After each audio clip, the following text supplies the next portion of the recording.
Horse.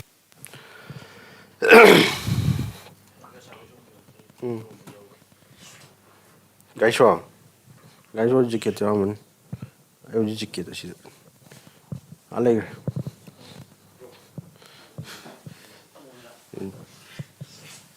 Morning. How is it?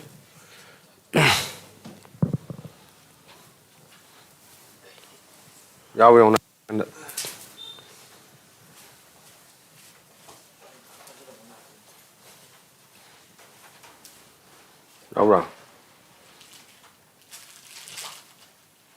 All right.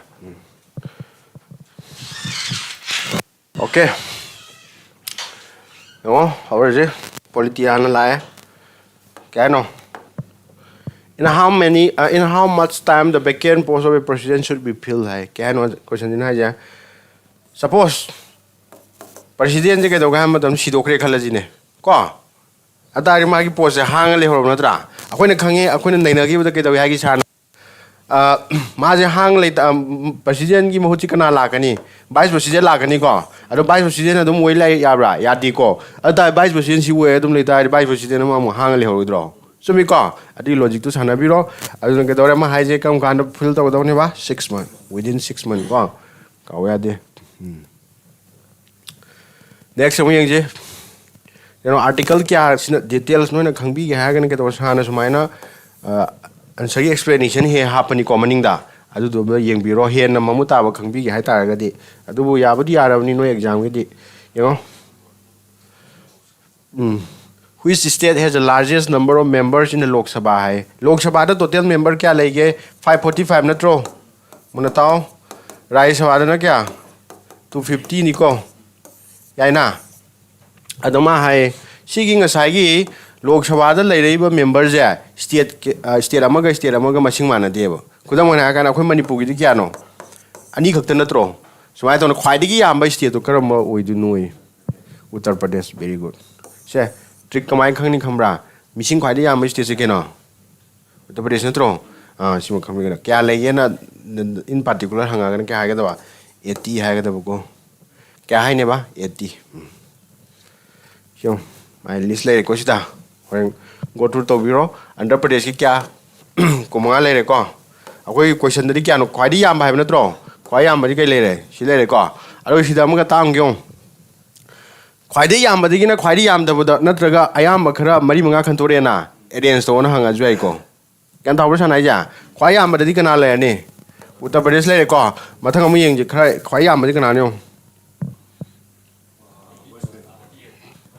Maharashtra tro Suma ba matang na 42 na tro West Bengal matang na kana lai 39 kana le Tamil Nadu sumai na he pitwe na ka 40 yari ba ai da Bihar 40 ko ya 4 su na tra to na si pitho ga arrange to na hanga jai khwaya ma kana le ni Uttar Pradesh matang na kana Maharashtra matang na West Bengal matang na Bihar siyo Uttar Pradesh Aro Maharashtra West Bengal yeah na sumai khambio maning dagi si sumai na si mari state mari je pira ma si arrange to na hang to ja dra si ni kana khwai yam da no bihani yam da na tra sumai khambiro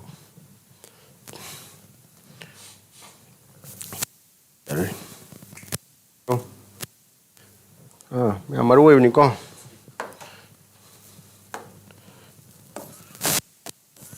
Which of the following is called as the leader of the Lok Sabha? Parliament kya lege? Ani lebe na tro? Kya hai ba? Lok Sabha hai ba ma? Rajya Sabha hai ba ma? Sida magi keno je leader ji kana hoi tu noi. President, kai no president hoi tu ji.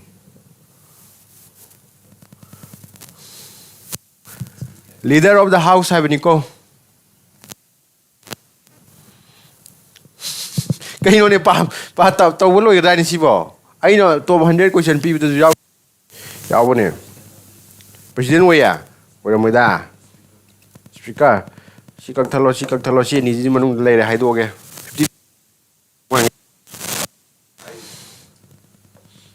sume ko sumai ka wa de to si article ji kya no 75 ko Sumai adu article sumai iri kamai pani khambra. Article sumai ni ibaga na di khangane ba 2 3 ne khangane ba. Sumai na 75 iraga sumai na kosali je. Sina putang legal budi wore ko. Kamai pa du no. Article 75 clause 1 hai ka do. Okay, clause 1. Khani na. Adu 75 sumai ira me ba. Ken kha de ba clause 2. Sumai pa do ko.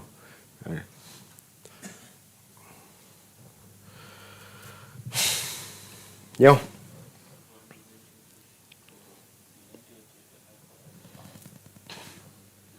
Yengo sana ta ki ba akhoi khang kamai hai gi state hai ba ma lai gi ko khoi na lai da man kari UT sai ba lai ko state ka UT ga ji kai khena ga ma tam khoi khangi state di ke do ye masa gi assembly lai je hai dra lai ko UT da ji ke hai gi lai ti hai ko adu bu accept ani khak tang di lai ba exception ni da ni hang ka amana kari Delhi hai ba ma amana kari Puducherry na tara mani no tare na si ni ji ke to ga ma tam na masa gi kai lai je ba assembly jam ta mo kai le mani si minister le mo dro Delhi gi si minister le tro Arvind Kejriwal ta dro no aruna ke dawra sida hangi je kai no ha ma tam da high court lai ja ba ha bani ko Jadi sana hai ruko owner ko high court lai jaba hai tarik kai wega daba si ke Delhi wega daba ko Delhi ju lai ko Delhi ji exception ni khang bi ro ba isme am da yai na very good chumyo yam lai si da tama me ngani strategic importance na yaw ra si wa che khang ba kan na dum loi ra bani si an sa phang adu ne strategic importance di ke da la long yat pa kan ke da ni kana ga da hai tar Andaman ke where Andaman Nicobar and Lakshadweep the option ke tare both of them see none of the above the yaudram ni na ani taram na tra kaidilai Lakshadweep na silai na tra amana Andaman Nicobar na silai man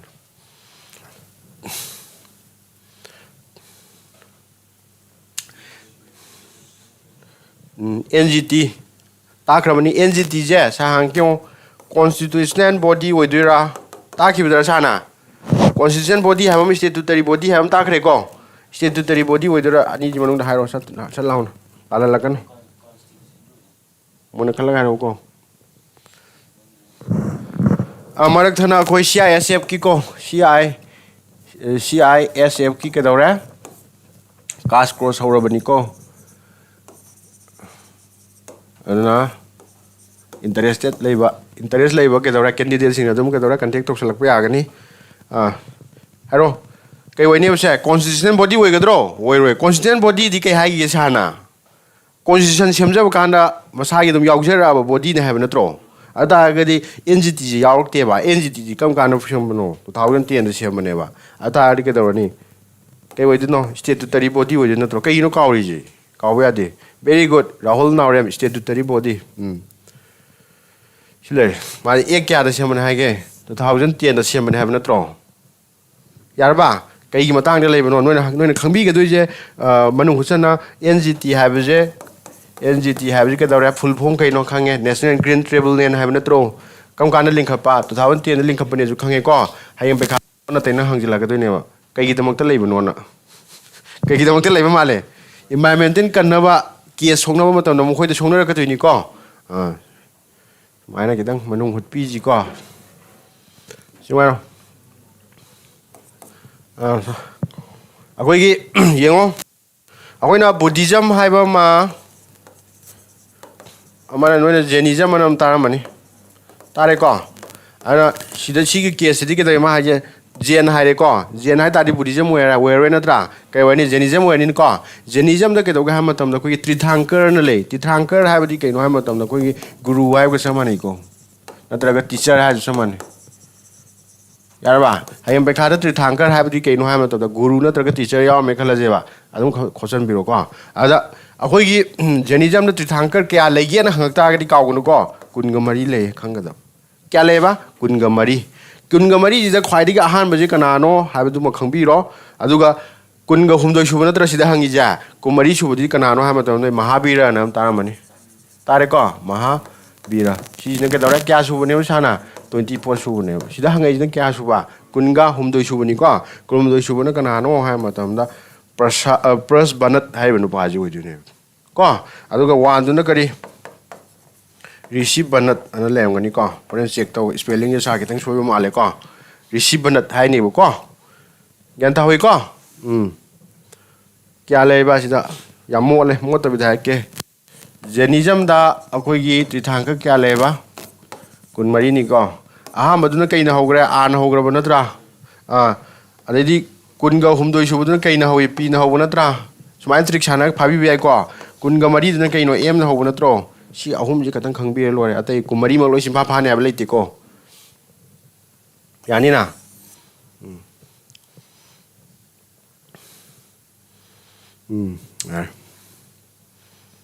come on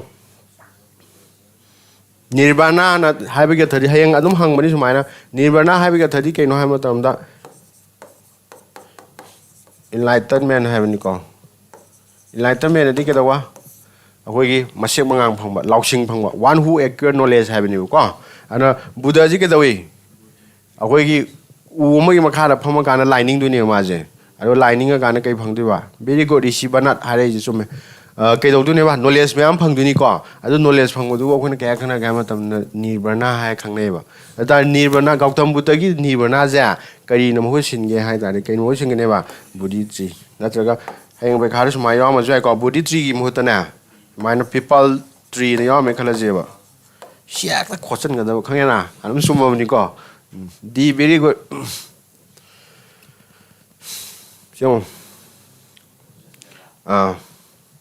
yung history ni ko siya dum wontok ko wonjing ga tawra ga hang le bani ka wono akoina Veda haibadi kaino hai matam da koi Hinduism da khwaidi ari balari khai bane ko ari balai khi jam khwaidi kar mana mu hen li ge na mu le ka duine ba ana Veda kya le ge na hang tari ka dawra mari le kaino yengje number 1 sida sana graphic hape to Rig Veda le 2 dana Yajur Veda le 3 dana Sama Veda 4 dana kari Athava Veda le na sumai to dana sigi ja sidagi khwaidi gi ari ba mu kar manu sini mai karon ke weda ba Rig Veda yaina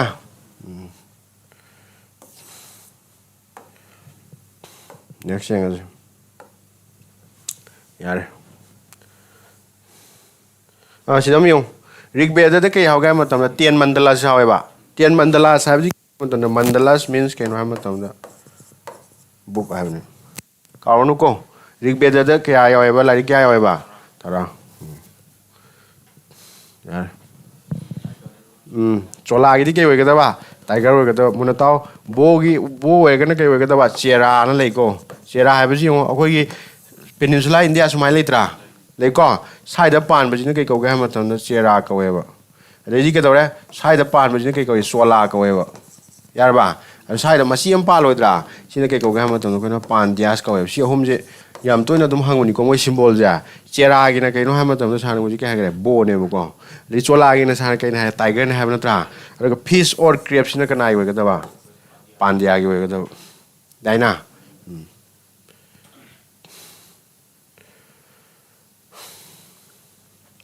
자 또 ngai wai aro sina sijo history ni thai ni matam ge nungi juki matam ge hai tare ko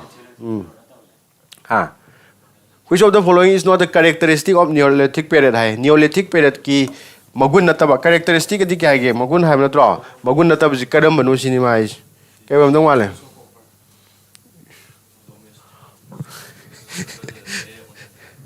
yemo ahoi na yemo history kitang details ang yem san akoi gi kano lei ko all stone age tara mani no stone age have ji ke no ha mata nungi ju ha ni ko kya thong khai do ka ahum thong khai do ka ne ma on stone age ha ba ma amana kari middle stone age ha ba ma amana kari new stone age ha ba ma ko si jibo ko na to pa tam na kya khana ya ma tam na sina kai ko ga ma tam da Paleolithic ko we yar ba sina kari Mesolithic sina kai ko ga ma tam da Neolithic ko we yan tara ba yan tawi ko sanai ja sama nei ko maming tungan ba ni ko ख्वाइदे लीबदुना करी Palaeolithic मयाइदुना करी Mesolithic अनौबदुना करी Neolithic अखोइना हुजि question लाइजे कइगिनो Neolithic की मतंग नत्रो लाइजे मानी को अतागदी मा हाये मगुनजे मागी feature जे कई ओइदबनो हायबनेबा लौ सिमु तरंगदरा खनसुम येंगजी को एलिमिनेशन मेथड पान बे याबरे येंगजेबा यूज ऑफ कॉपर मेटल सिजनरंगदरा domestication of element तरंगदरा फिशिंग तरंगदरा सी ओइथोकपे याय तरंबजु याय को मतमदुदा अरेदी फिशिंग यु याय को सांगाजु याय या ओइरंबे याय को अदु सिदि केनो कॉपर जि केनो मेटल नत्रो सिजे ओइगदरा ओइरोदरा हाबजुनि को यंगो सुमरेंग जि को केवरा यूज ऑफ कॉपर याय ना को कॉपर जि केनो मेटल नत्रो सुमि को सुमाइना इराय लाइबनी कई पानगदबा अखोइना एलिमिनेशन मेथड पानगदबा सि यंगो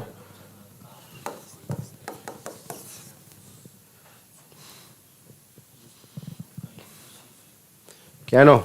Sanagya was also known by which of the following names? Maring chume ko, yam chume, Vishnugupta ko iko. Yengo sida Sanagya ji kana ano khambiramo. Noina Chandragupta Mauryan Emperor taraba. Tare ko. Chandragupta Maurya ka taramani. Chandragupta Maurya taramani. Yengo Chandragupta Maurya habise ke no hamatamda ko ki Maurya sorry Emperor ki kwadi maruiba. Mati mothong ayam na leba keno maneba ningthaw maneba haiba ningthawje mana tawriba policy program je mai wakhande tawna teba kana nom no illaga tawrine si taw hai advisor na tanam ne wadam tarbo advisor to CM gan ta tribo no tare ko ano ma je chana khya je kana no ha ma taw kana ne ba Chandragupta Maurya gi advisor ne ma tactics chat ka doine lan taw do boy ro mo do somna kan chalo si taw no ताकत बा थबक न कना तौदिबा कना तौदो नि थौन तौदि नत्रो यारे को चनख्या जी का तो मोमिंग के गवेबा विष्णुगुप्ता सिजु यावम देबा ऑप्शन दा सि यावम मेबा कौटिल्य ना को अदु जुम सुमे कौटिल्य विष्णुगुप्ता चनख्या हाबे सेम पर्सन ने खाइना नंगी स्कूल दा तोमा कौबदो युमदा गरी नाउतोन को मजु याबा सेम पर्सन नत्रो लाइकवाइज दुमाय तोना माजे चनख्या अदि विष्णुगुप्ता कौटिल्य हाबजा मी म खक्तने को तो सियार तो माजे क्या खंगने हाबनो कौटिल्य हागे जु खंगने हाब नत्रो SIM can why which of them among the following lines define the boundaries of the North Vietnam, the South Vietnam, Hamama, already North Vietnam, Hamama, Nitona Kaidoiko, Karama line, Kaido Kitchen, Carona, the question answer Yaureka, Kayogava, 17 pair, that is 17 pair, like Panba, Palaba, no Nijan to Jikaram continuing diva. Benam, Capitan again, Haro. Hang the Natra Hanoi. Kari, Hanoi. Tata nothing never country never know, no matter Kayojano Tijan, never can delay in a tra. Sumiko, she can be together. You know how much they want. Benam thing, they get another cool lemon on a made in Benam Thailand. Tadro, and I can be only Benam, think you know, hung up with any car. Sure, Geography, can do any, but I'm low. Tam to come the bow, Sashi, I no come there to Tam to come to the hero. Wonder. Question Jane Talam Hantora, the oh, hacker didn't go.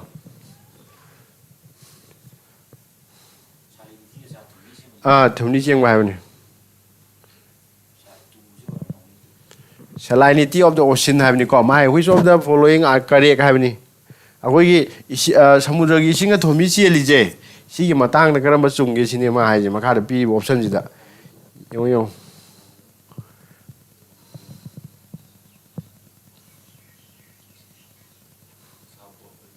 Huh?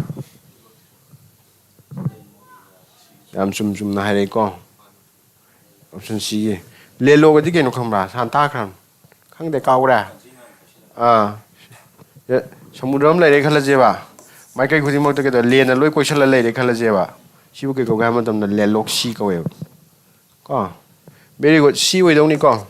Animo with any call. My Louis Coachella later, the Atopa ishing press water laction, make him can lake a draw and be like a draw. Lairoeba. Aduma high lowest salinity are found where rainfall is heavy. Nung kana tata gadi kedorani sidi yung sana tatan high beto. Rang ya singila sidi kedor tum sama sani hapsale boko. Atari yam ya ne ya rodra. Ada ini sidi sing hijale si yung hankaleba. Atari tum yang pisang nung kedorokani. Handra kedu netro. Samudra tu nung ang kan tasela tari sing yam hapsala kedu netro. Sing yam hapsan tari kedorani. Ha? Tungi sang no handra rodro. Adu netro ma haije. Sumdro. Yo. Hui kita landlock si hai gimana tra? Atau agar landlock si khang tadi landlock country khang katong ni ko. Mana tahu? Yo. Ida Mongolia nam ni tra. Lei ko. Si Mongolia je kita orang. Mai satok je si lei orang singi lambi. Lei bra. Lei di ko. Atau tadi mai ke ko ni. Landlock kari. Si hai ke country hai ke tro. Country. Kambir mana. Yo. Munyong kau tu nama ni sana grafik happy. Ya Tripura aja kamu nara. Siwa tu ada. Ada siwa tu apa? Sija. Itu tak ada haro. Kang siwa kisah begini. Kaya nama aje. Tripura aja Bangladesh na kalau nak kan makai lagi question gap na tro. Bangladesh na kalau mana? Singauri aja Bangladesh na tro.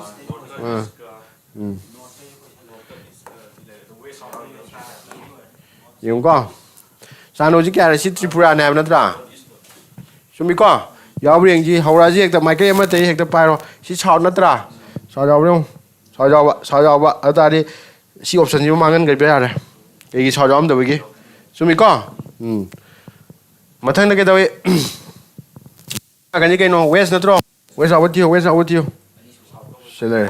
Si mo ju hingi ko. Si ju le ko. Mathang na not si not na tro. No out you. Sila. Ata si ju kakcha nonda si ju kakcha gre. Hai na. Ado si sana ke dawi si hapa gi khangbe wan ne. Hapam da tari ke daw ra. Ngau du ne. Sumra.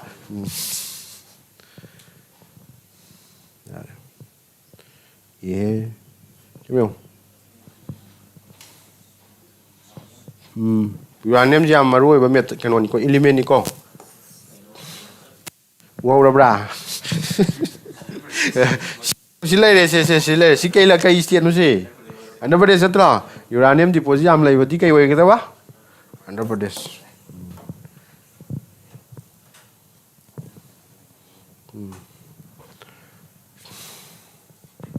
Simyo. Yang kita ngudi lura ni ko. Ta kisa.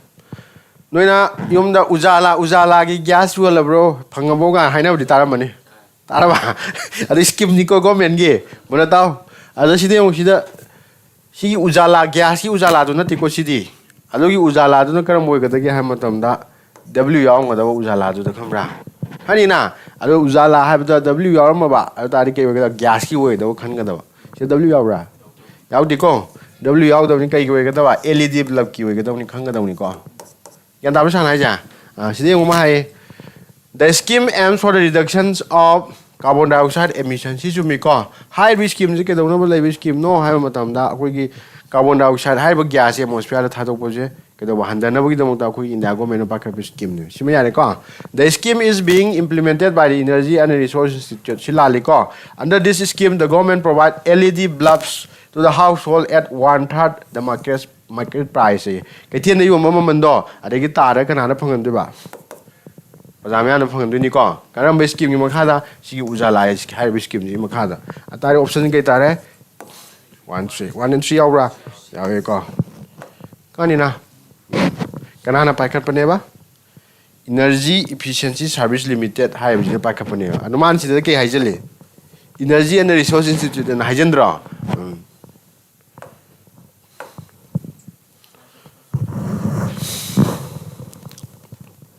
Kina jiki wan pa no kaun economics hang mana tra merta share very good power economics yani ko so IBI khain ko Reserve Bank of India adu hang ye percent hang mana ti ko Huji ahan ba governor do hanguni ko. Osborne Smith. Yaina. I can't be wrong. Sure.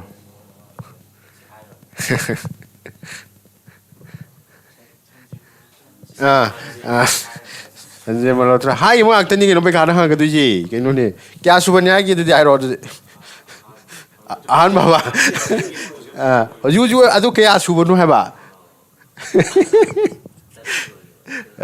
kia số bên nó hay là cái option kia có sao kun cái taruk số bên đó kun taruk số bên đó kun cái mari hay na adu này hay option đó yam tai số mai khăng cái đó này adu yam nó bảo hộ nó cái này yam nó bảo hộ nó cái này hay chứ xin kia số bên đó này mà ra 26 số bên này adu cái mà cái hàng cái kumanga số bên nó cái nào vậy thì lấy chứ Shaktikanta Das hai bây xin kia số cái đó ba kumanga số cái đó có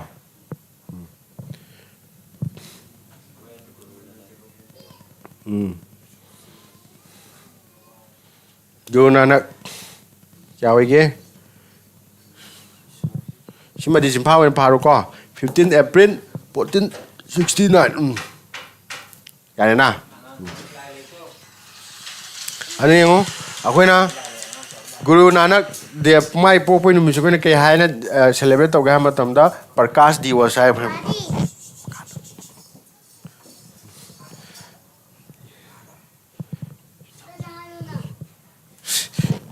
ngang chào này xem my which of the following state has declared jackfruit jackfruit thì cái thái bông nữa đó thái bông nhưng mà coi cái state fruit này lọc thuộc cái state đó adu cái nuôi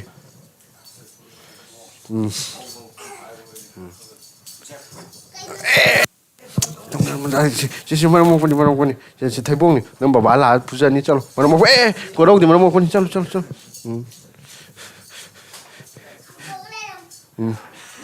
Ya deh kau, ada si kau kita apa? Kerala kita ni kau, kau no, aku ini Manipur ki state fruit sih no, pineapple na tro, ya ina, semai tahu tu na aku ini thai bông je, mai state fruit baik tak ada, kau apa? Kerala B. Koro, wa kau rega, mana mau pun, makar kum, kum.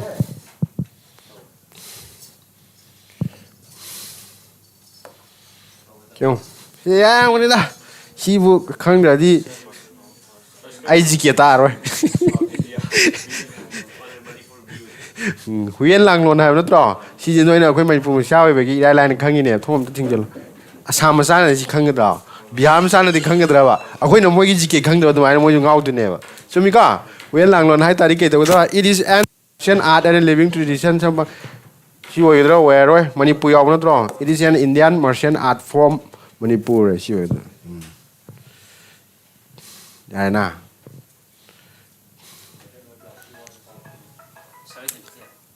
Mình khá là hay rồi, adu này mai thắc cái này 1757 ya đấy có riêng kana sung na bani yung si yaw je East India Company ga kana sung na je Nawab of the Bengal gani ko kana gane ba Nawab of the Bengal sim khang bi ya kam kana direct akoi na pha bani yung ko pha la ke sapana si date pha se lekha la je ba si hap se la nge khala je ba sumai na mai tarik tu ga tarik ngau tu na tro ane exact tarik tu ga khang bi ro ba tarik kya no tarik kulum doi na tro very good 1757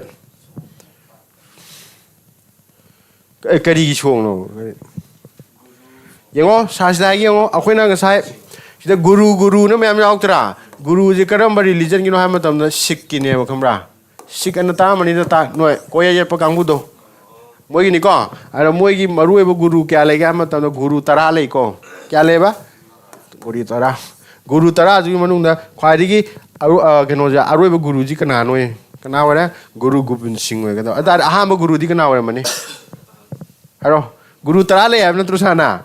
Arwah betul kau ya, Gobind kau ya, benar terus. Aham guru ji kau ya, ngasai kau ya, kau kerana ni kau. Sida yau deh. Ihe, Guru Nanak kan nama yau gitu. Aham guru itu ni, Hani ko. Ado sina ke to ba? Aro guru.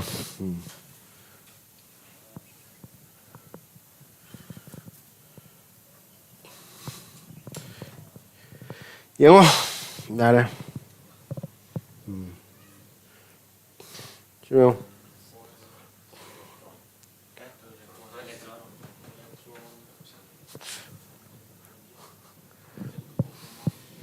Dalton oidera James Chadwick oidera Rutherford oidera J.J. Thompson oidera yam confusion lebini ko khanaro online kamu khanaro oidino natragana highway adura heng be khara natragana na kholam gaira ba ke bara J.J. Thompson yare ko chịu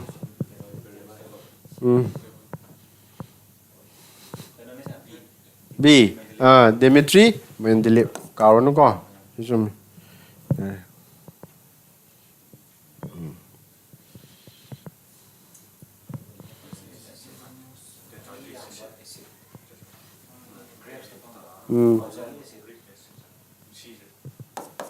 Tattaric acid ko. Magic the Mangere Zupangi ko. Kabiano. The formic acid hai na kaino hai matam kaida phanga matam da koi gi kakcheng ni sikpare sidam thadu hai du sana adu ga ascorbic acid hai na kaino akoi gi acetic acid ka hai bo chamane ko kaida phangba akoi gi champra gum da phangbu ni ko oxalic acid sin ka dore akoi kaino da jawni champra kari champra hai sorry komna gum da jawni ko suma ai khambiro yar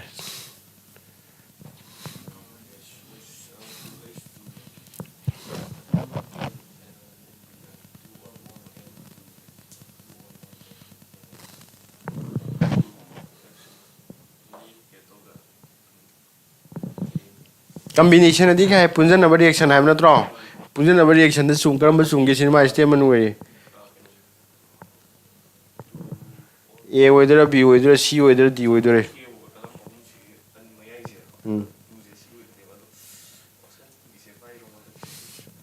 yango sida yango example pi ko combination reaction ge mune yango sida reactant ha badi yango sida ngam duje reactant na pada ga na ma yaudra sine ngam duje reactant ha badi kaino ha matam da reaction je thon na bo hona matam da yauri buje sibu kai ko ge reactant ka we yaraba aduga product hai ne kaino ha matam no wani punjala kana potho ma potho rok tro potho rebe posina product ka we atare ma yeng ji ko ma ya two or more than two reactant hai reactant kya ani yaw ni ko ani natraga ani de hen be ai sine ma je aduga two or more than product ani tholakani tholak prosda tholak ti ko only one product tholak pra tholai ko tari ki tani 1 and 3 yaraba so I khambi ga ko schedule to example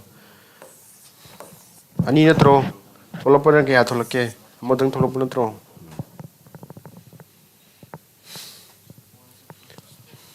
ai lai potation adi ka ge taw khat pai bani ki taw khat pe form la kana na hodo ki hodo no aro ya lai dro Archimedes principle ga no ta dri bro khang bro mana dak law ni khang khang dana kano bucket am da phamda matam da ke to hai ba jalaw taw khala adu ga ke to ising khara joy line taw thoki hai bu no tro ta dri bu no ngai da yaw class line lu yaw ro ngang ni ke to ge sigi principle ji na kan ne ma ko na jahaz ka sarai khai na B very good Simeon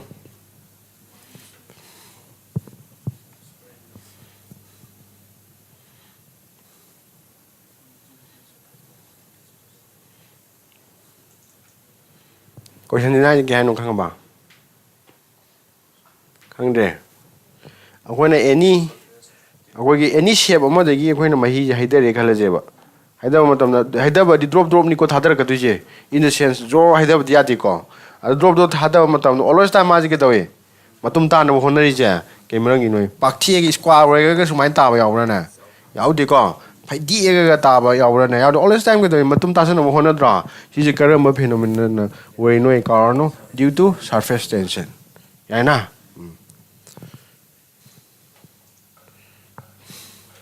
sini future tu je yo Haro. Can I ji? I did figure the mid chok to Nico.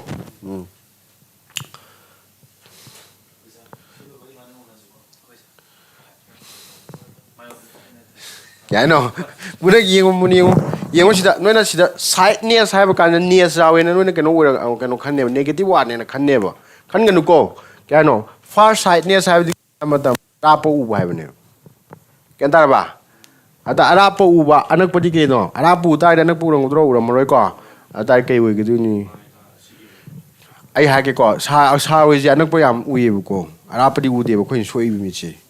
Can that go? I will sway music go out on my Opiaco ever. My Hajikano.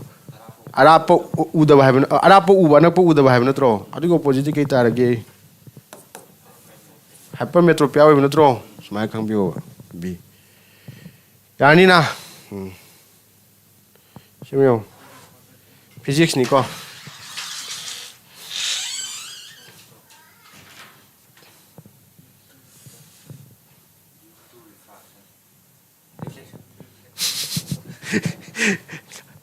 Assume mo ita dia mo katong mo kay myopia or hypermetropia or kada ko.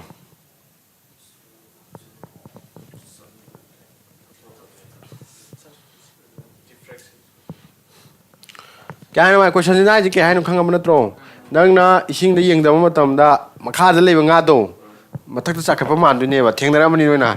Thengnare ko thien u do. Aro kai na thoi noi kai wei du noi.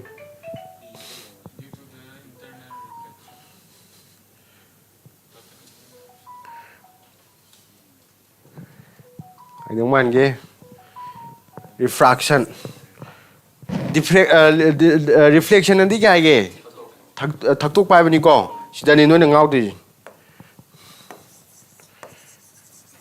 Reflection high gonna get a grammar down that. Taktuk by Nico. Taktuk Poco. Yana. I got refraction have not.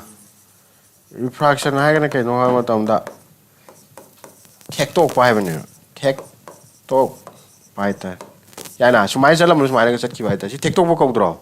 Go you go. Reflection, I get a shell out with my hand in the throw. So me go. As 2 you know, I'm on the gay never. Reflection, where do go? There you go. Sure, Pazarana.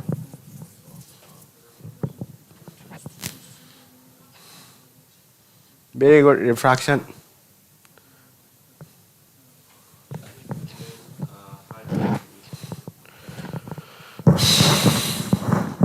Wala ang gamu class kamay to rige nungari bro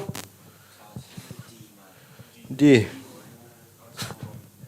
question din hai kya gyan taram na tro mai kya no thale bak tane astronaut sina ke doga ham tam da rubber balloon ma kamjal le kai no kamjal le kai gyan kamjal le ja hydrogen gas farm kam me adu ma balloon smai thagat le ba kya wang thagat li ba what will happen to the balloon is my target kita target khaw na tro target khaw matung da balloon do ke dor ka gi makha da tara kadra matak da pakha kidra amung tara amung pitaw gadra taw gadra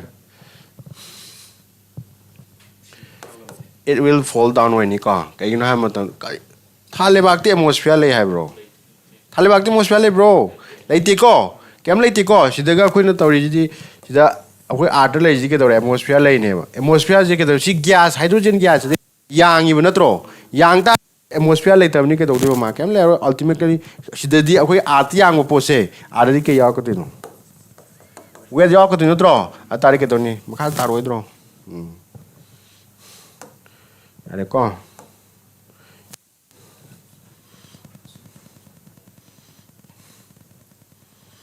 the speed of light will be minimum have ni ko minimum madi kya ge yam da bhai ni ko speed to tap thag da bhai tar passing through which of the following medium de posak to ni ko become hoy gadra water hoy gadra glass hoy gadra air hoy gadra kram madna he speed of light to tap thar ka de gi ino me mai me si water ga de glass ka je mai ge keno je tha ba gi chang ni kana ne hen ge glass ni hen do na tro atari ke dore tha ba ne hen ta ge mai light to ke dor ge फाजन दुन नत्रो सुम सुम थागला गना के दौरानी light फाव चल ngam gidro ngamor opek wala ka tu natra ba dudi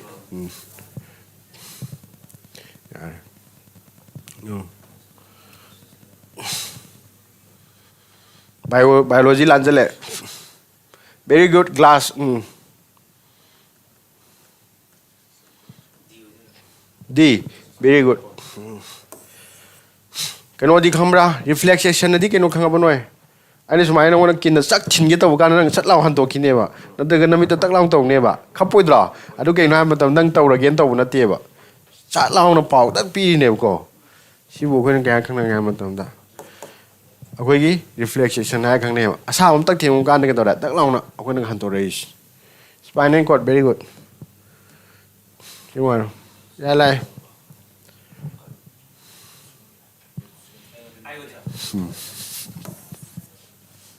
Kau pun benda awak dinuat pe ni ko.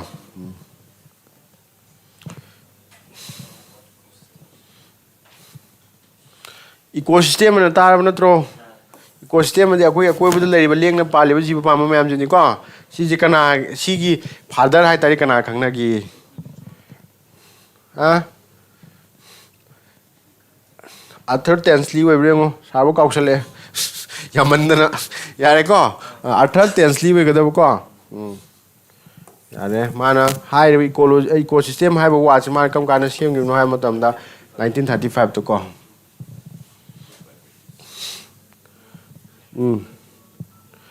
Uji kituna all world gi natra sina ke wa India gi kana karanu ko Ramdio Misra we ga do si simpha phau ko mi mi simpha pha bani no ko.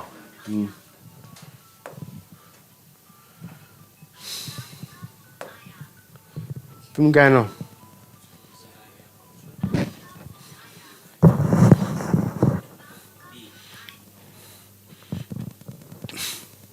transport water gano which of the following are the function of xylem ma'am xylem ki mathau ji kai no e bi we ga da ko mi ngo sa ga ya pambi im le de ko khoina Ambi am le dai ke le ni mara le ro dro le ni ko yang ani ni no na theng na tu je xylem hai ba ma ko amana kari folium hai ba ma ko si je kai ma thau ja hai ma tam da ma thak te ki ma kha da kap khat pa je hai ba di ma sa ma kha da kai le ni sing na tro ma thak ka kap ji ka nai ma thau ne ba xylem ki ma thau ne yar ba ma thak te mana da na ke do ye ma si jak sung dra sung yi ma sin jak se kai da pu thar ka du ma kha da pu thar ka du na tro si na ke we ga to Folium gi mathau ne folium gi mathau ne yai na atari mana sida hangi ji ke hangi ma si ja hang bro hang di water hang mana tro atari ke we ni xylem we ga ko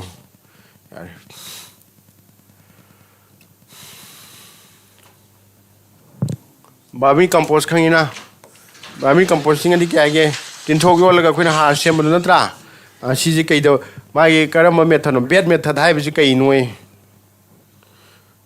Sima ka khang gi no na akoi gi chai phola manem tu piu ke no gi tin tho ga ji thawai pa ma na tro thawai pan boi ta ri ke do ma tam always time organic yaw ne ka ba ada kai gumba inorganic na ma tara mani no tar ba inorganic ha ba na ke do ga ma tam na koi khusem gi ba arju ga do ne ada di har option ta ri ma si du na tor tin tho kya ada ri ke do ni Bed method hai that the bed of organic matters are prepared happening. Kaya sumain sila si pathar ka na har wala ka to nitro.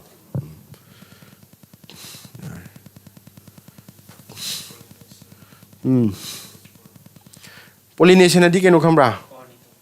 Koi ki fertilization to hon baduni ko flower da. Ari ma hang ji kai na hang mano. Ba na hang mano tro. Very good. Kadi ornithopoli entomophagy yaudra sino bird entomo haga ne kari insect autogamy haga na shell masam don tau jabdo animophagy haga kari wind nataga ear hai tare ko sino ton mo ke ko tamna hoina animophagy ko kan tare ko very go ornithophagy yare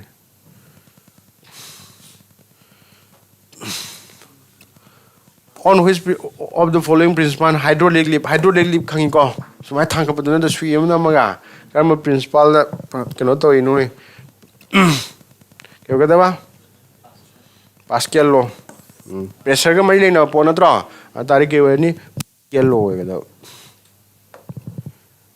Yari bro online kangbo. Siapa?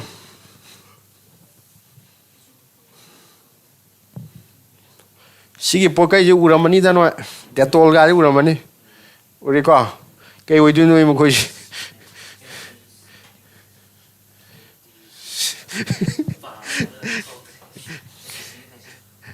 Analgesic hai ba sina antiseptic hai ba antihistamine hai ba mokoi je kai ko ga matam antiseptic ko iko akoi ne kai guma pat laung tat pa kan kai dawi akoi na taisal laga hakchang ga thopido kai no ha matam da akoi gi mahik chang da na ni ko si akoi kai ko ba antiseptic ko antihistamine ha ga ne kai dawra akoi gi kai ni allergy to bu de sin na bu ni ko aduga kadawani analgesic ha ga ne kai da akoi pangdhan ba hakchang na pangdhan ba hidak tu ni khai na kudam na kan pain killer ga sab kan na phadro phari do te kep na te ba nang hakchang na pangdhan lin ne kha ba smai kham bi ro hum je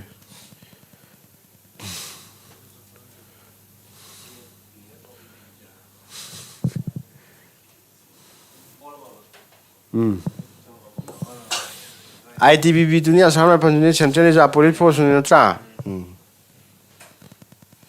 le tu CPF constitute hai kana kana no yaw ja CSF yaw re CPF yaw re BSF ITBB asam ra pan NSG RPF adi ke Indian kano do nati ko manung kamu do nati ko railway protection force hai ni ko Sastra Sima Bal SSB ki full form ni ko NDRF hai kan kare National Disaster Relief Force hai ni ko response force disaster am thopu matam na ke da wa akoi ke dong na ba mating pang na ba lei ba kamu do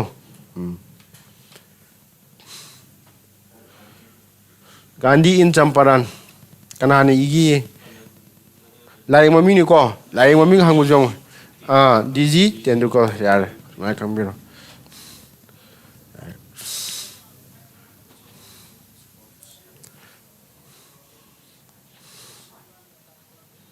kaya no masana da akoi player mayam yaw hai na tro rabi ke da ba rugby ko yani ko kaya yaw adi punna no kya no san de kun san tro yam du ni ko du ni football ne kya no in which year the first Commonwealth Games was held Commonwealth game ne kam ganda pangthok ki 1926 chumreng ji ko keno na jela chemra hai je kya ba 1930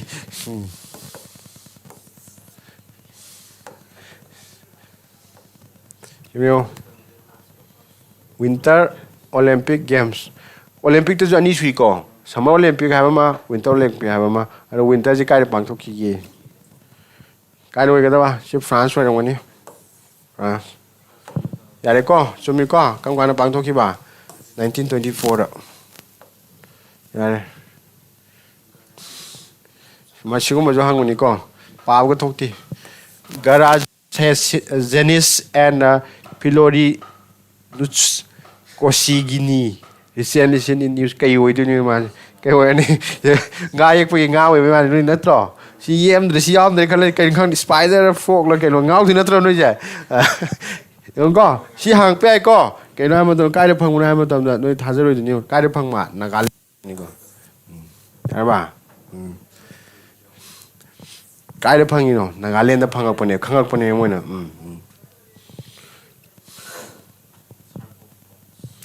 Sacro Port ji kai noi gai dong wale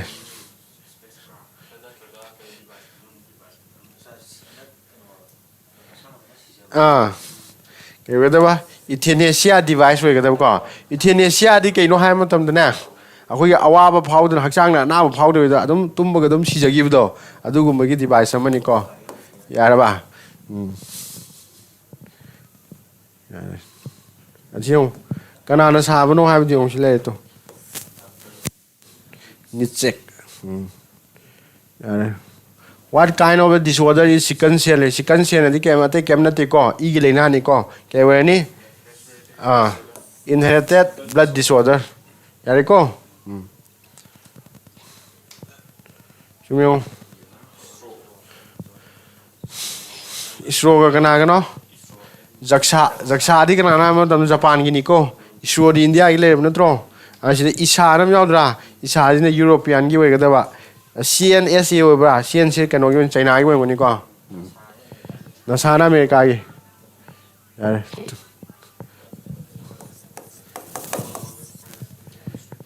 2024 gi Nobel Prize Chemistry kai we du ni DDZ ninjengo DDZ David Becker, Demis Hassasbis and John M.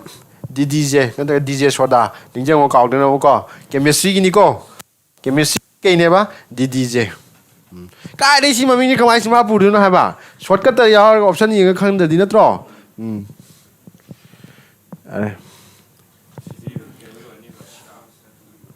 Kamas typhoon ni kai we du no kai we du no ma je Tiang we dera 5 January fighter je we kai we du no military transfer beacon we du no tro asile tu ajibu kamai tiang ne hai du no natra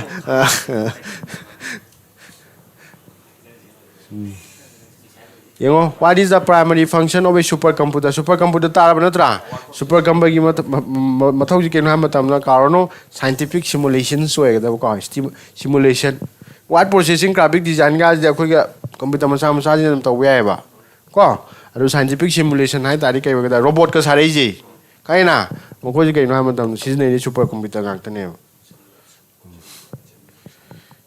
yo supercomputer phangba ka na phangba company ji ka manoi supercomputer ji puthok na hona ma tam da na asoba thodang lawa sile to create research ka wa de na to ko Claro.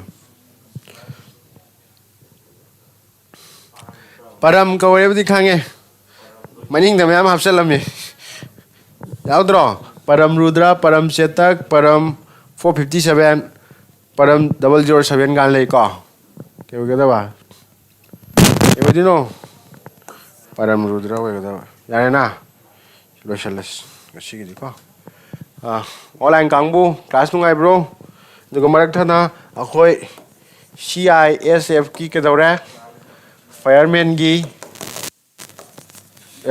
anh sai ji la le sanjan ile me ne CISF ki ko ke hore ba fireman na tro fireman gi cast course hore ko anh ke dawra awi interest le candidate ke du ke dawra dum contact to bi are ko Are lo chalas. Ha. Phom tham na te mi physical cell ro ni.